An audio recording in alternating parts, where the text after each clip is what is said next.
What's up, guys? Welcome back to the 32nd and final episode of this 32 in 32 series where I go from the bottom, where I preview every team's 2025 offseason going from the bottom all the way towards the top and the team that wins the Stanley Cup. And we finally arrived to the team that won. It is the Florida Panthers, who defeated the Edmonton Oilers in 6 games. The Florida Panthers, in their existence for like the last 30 years, were one of the least relevant teams in the National Hockey League, always finishing near the bottom of the league, very poorly managed and run. And, but at least a silver line to that is that they drafted high many years, drafted some really, really good players. Jonathan Huberdeau in 2011, third overall.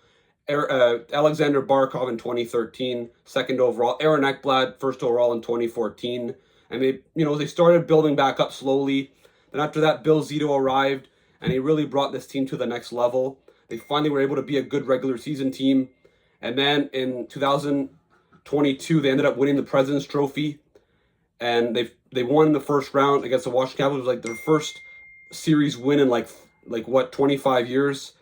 And then they ended up playing the Tampa Bay Lightning, and they got swept, and they didn't really look very good in that series. So the Panthers decided, we're going to make some big changes. They trade away Jonathan Huberdeau and Mackenzie Weegar to Calgary to go get Matthew Tkachuk, which completely changes the identity from going from an all-offense, very, very skilled but soft team to a more gritty team.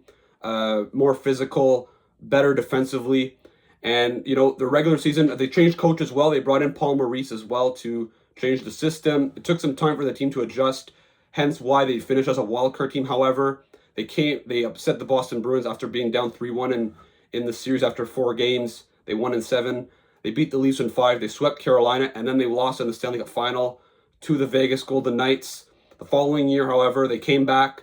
They ended up winning the Stanley Cup. They beat the Oilers in 7 games after winning 3-0 in the first 3 games. They ended up blowing the series. However, they won in Game 7. And then yet again this year, they go back to back. And the Panthers are now in a position where they have a chance to win a third one, which would make a modern-day dynasty. Panthers, after last season where they won the Cup, they took this season a bit lightly. They didn't really give their all this year. They finished 11th overall in the National Hockey League, 3rd in the Atlantic Division. The general manager, Bill Zito, is probably the best general manager in hockey. I don't think that's that debatable at this point. Paul Maurice, who's done an excellent job since being there. Their record, like I said, 98 points. Their goals per game was 15th at only 3 goals per game. Their goals against average was 7th. Their power play was tied for 13th. Their penalty kill was 10th. And their expected goals percentage at 5-on-5 was 3rd. Their top 5 scorers, Sam Ryder in 79 games had 81 points, 39 goals after finishing with 57 last year, but he is still a star forward. Alexander Barkov in 67 games had 71 points, won the Selke Trophy. Him and Reinhart were the top 2 Selke finalists. Tkachuk in 52 games finished with 57 points. He finished the season on the LTIR, hence why they were able to bring in guys like Seth Jones and Brad Marchand. Carter Verhaeghe in 81 games had 53 points, and Sam Bennett in a contract year in 76 games had 25 goals, 51 points. Obviously, Sam Bennett won the Conn Smythe Trophy, and he's probably going to get a mega bag this summer. And net Sergei Bobrovsky in 54 games finished with a .906 save percentage, a 3.44 goals against average, and 5 shutouts. Bobrovsky didn't have a dominant regular season. However, he stepped up big in the playoffs. And Spencer Knight, who they decided to trade midway through the season to Chicago in order to get Seth Jones, ended up bringing Vitek Vanacek after that. So I think Florida, obviously, a Stanley Cup contender and the best team in the National Hockey League during the regular season. Well, not during the regular season, but the year 24-25, they were easily the best team in the league. When you look at the projected lineup for the 25-26 season before the offseason moves, obviously they have some key players that their contracts are expiring.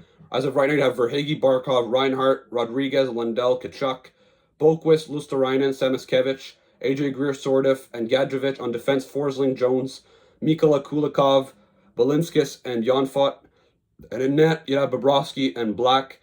When you look at the projected cap space, they have $19 million. So obviously the Panthers are going to have some money to spend, but they do have some key guys to resign. Obviously Sam Bennett, who won the Conn Smythe Trophy, is only making over $4 million. He's probably going to want to get a $7-8 million contract. Seems that that's what it's going to be.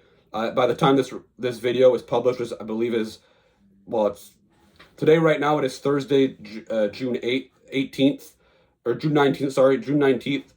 So Sam Bennett isn't signed yet, but I think there's a good chance he will be signed by July 1st by the Florida Panthers. Brad Marchand, there's rumors saying that he's going to want to get paid this summer, but I could see him decide to take a discount to stay in Florida. His family lives in Florida. I think he's probably going to, not too far from where the Panthers play. I think he's probably going to take a discount, slight discount to stay there.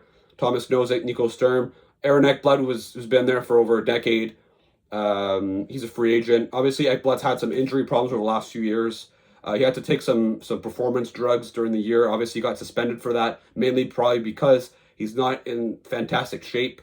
For me, if you're Florida and he wants a big contract, this is a guy that you need to let go of. You can't re-sign and expect, and he's probably going to age very poorly. But if he wants to take a discount, this is a guy that plays on your first pair that you want to bring back. Nate Schmidt and Megna, and also Net Vanacek was their backup goalie. Samoskevich was their only RFA.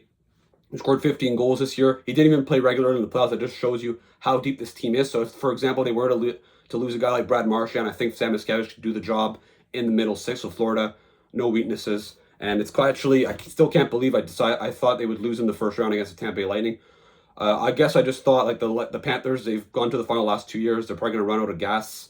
Boy, was I wrong. The Florida Panthers are by far the best team in the Eastern Conference. And obviously, the Florida Panthers have sacrificed the future over the last years in order to win now. Obviously, it's paid off. They don't have much of a prospect pool. Sordiff, Devine, Eriksson, Shuravin, and Sashin.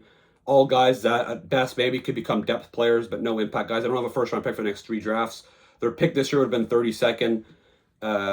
Overall, it's going to go to Calgary. They traded that to go get Matthew Tkachuk a few years ago. So yeah, the Florida Panthers are in win now mode, but it's working, and they're probably going to be good for at least another 5 years at least. You look at their needs for the summer.